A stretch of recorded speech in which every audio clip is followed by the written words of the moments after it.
आज महाशिवरात्रि महोत्सव चल रहा है वाराणसी में और आज उसकी क्लोजिंग है, यानी समापन का जो समारोह है वो कैलासा लाइव इन कॉन्सर्ट, यानी हम लोगों का जो बैंड है कैलासा और उसकी प्रस्तुति से होगा।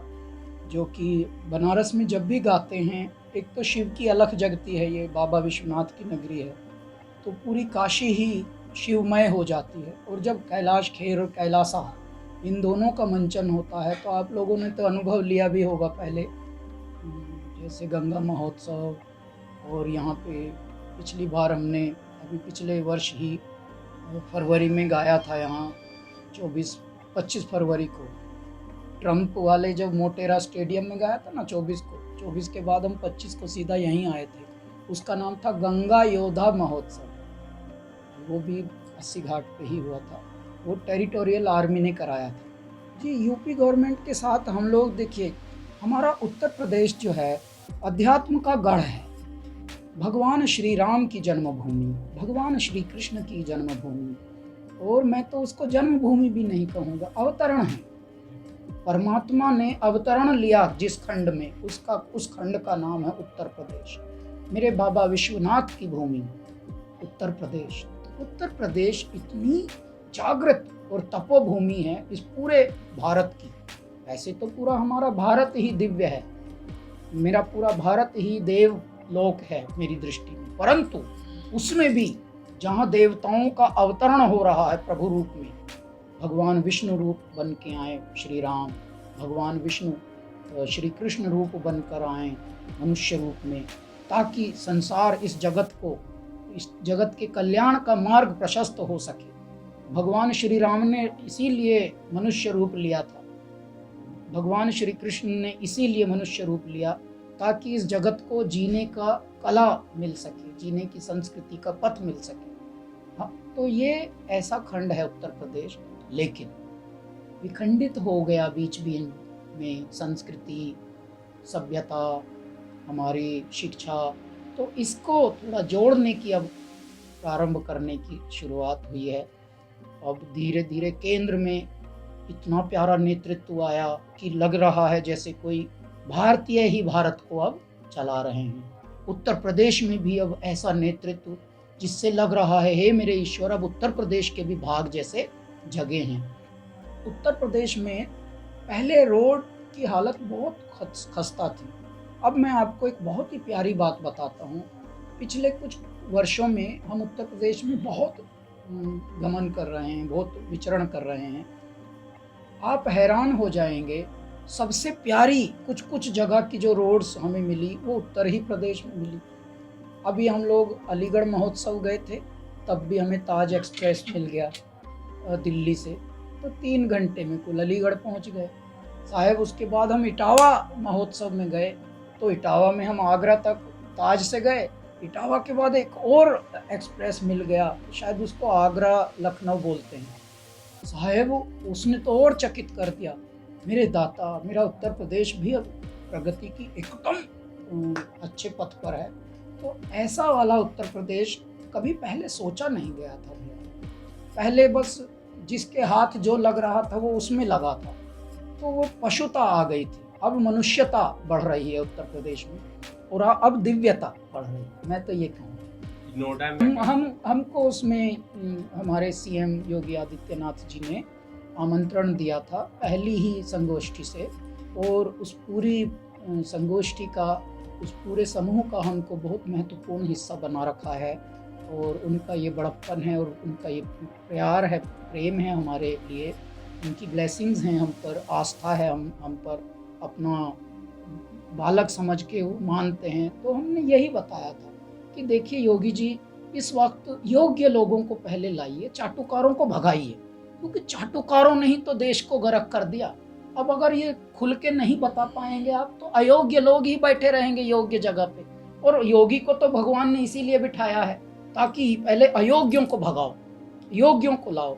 सिर्फ 4 बिल्डिंगें खड़ी करने से, शीशे लगाने से, एसी लगाने से, पेड़ काट के एसी लगाने भर से कोई नई बिल्डिंग नहीं खड़ी, नई इंडस्ट्री नहीं खड़ी हो जाती कि हमने भी एक नई, आपने एक फ्रेंचाइज मिल जाएगा जी उनको। हमने अभी कुछ ऐसे प्रकल्प छेड़े हैं कि सिर्फ बनारस नहीं, पूरे भारत से, पूरे विश्व से जिनका कोई नहीं उनका तो कैलाश पैदा हो चुका है ऑलरेडी। हम ऐसा विचार कर रहे हैं भैया जो ख्वाबों में नहीं हुआ, बड़े बड़े गायकों ने, बड़े बड़े संगीतकारों ने नहीं कभी किया। कभी किसी गायक ने कोई गायक लॉन्च किया भारत में, कभी सुना है आपने? हम कर रहे हैं पिछले 4 साल से, हम गायक ही गायक लॉन्च कर रहे हैं। तो पहली बार जब मुख्य अतिथि के रूप में जावेद अख्तर साहब और शबाना आज़मी जी आए थे, उन्होंने बोला भी कि पहली बार देख रहे हैं हम अपने करियर में जो कोई पागल आदमी ही ऐसा काम करता कि अपना प्रतियोगी खुद खड़ा कर रहा। हम ऐसा भी विचार कर रहे हैं कि भारत भर में Kailash Kher academy of learning arts, कला, KALA कला, इसकी हम शाखाएं खोलेंगे। और सिर्फ पैसा कमाने के लिए हम ऐसा नहीं करेंगे, हम इस जीवन को बदलने के लिए, सोच को बदलने के लिए ऐसा कार्य करेंगे। IPML एक बहुत ही यूनिक शो है, भारत में पहली बार ऐसा शो हो रहा है, बल्कि दुनिया में भी। पहले आपने स्पोर्ट्स के IPL और ये सब सुने होंगे, ये म्यूज़िक की लीग है। और जो हम जैसे थोड़े अनुभव लिए हुए लोग जो थे और हमारे सीनियर भी, वो सब जज बनते थे, हम भी जज बनते थे बहुत सारे शोज़ में। अच्छा, रोज़ वही सब बात घिसी पिटी करके तो लोग बोर होते हैं। हमने हमारे साथियों को आइडिया दिया कि इस बार कुछ नया कीजिए, और जो नए डेब्यूटेंट हैं, उभरते हुए कलाकार हैं, उनको अपने साथ बिठाइए। उनको आत्मविश्वास मिलेगा कि बड़े और हम समकक्ष में बैठकर सीखने को बहुत कुछ मिलता है। हाव भाव, आचरण, ये सब का पता लगता है। तो एक तो ये नयापन होगा जो पब्लिक को भी बहुत पसंद आएगा। तो 6 टीमें बनी ऐसे। हम मुंबई वॉरियर्स के कैप्टन हैं जी। मुंबई वॉरियर्स एक टीम है, ऐसे गुजरात रॉकर्स एक टीम है, ऐसे दिल्ली जैमर एक टीम है, बंगाल टाइगर एक टीम है। ऐसे 6 टीमें बनी। 6 टीमों के 6 ओनर हुए, 6 ओनरों के मैस्कट्स हुए, लकी मैस्कट्स, जिनको एम्बेसडर भी कहते हैं। यानी 18 गायक, 12 नायक। एक पहले शो में ZTV ने ऐसा प्रकल्प देखा और हम लोग उसकी क्रिएटिव से ही जुड़े रहे। तो ये बीजानुरोपण से लेकर बीज से वटवृक्ष तक की यात्रा ये है, जिसका नाम है Indian pro music league, IPML। Saturday Sunday इसका मंचन होता है, टेलीकास्ट होता है। शनिवार रात 8 बजे से रविवार रात 8 बजे तक वोटिंग लाइंस खुलती हैं। जनता जनार्दन ही इसके जज हैं। अच्छा, अब इसमें कैसा है कहने को है मुकाबला, टक्कर, लेकिन टक्कर क्या, जैसे घर में अंताक्षरी खेलते हैं सब, तो आपस में मुकाबला तो होता ही है ना साहब, हार जीत तो वहाँ भी होती है। ऐसे ही यहाँ, लेकिन ये थोड़ा रॉयल स्टाइल में, बड़े सेट पर, बिल्कुल राजसी अंदाज में। तो ऐसा कि लार्जर देन लाइफ, तो पूरी दुनिया में पहली लीग है ये। उस लीग के हम कैप्टन हैं, मुंबई वॉरियर्स टीम के। हमारी टीम का पूरा नाम है, जो ओनर के साथ जुड़ता है, नीलकमल मैट्रेस, ये प्रोडक्ट का नाम उनका, नीलकमल मैट्रेस मुंबई वॉरियर्स।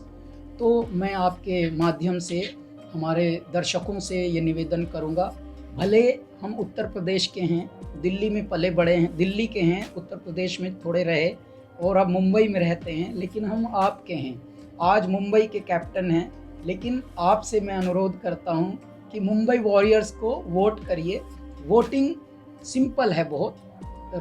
शनिवार रात 8 बजे से रविवार रात 8 बजे तक लाइन खुलती है और वोटिंग का नंबर है 99-300-00, यानी 99-30,000, ऐसे मान लो 327, 99-300-00-327।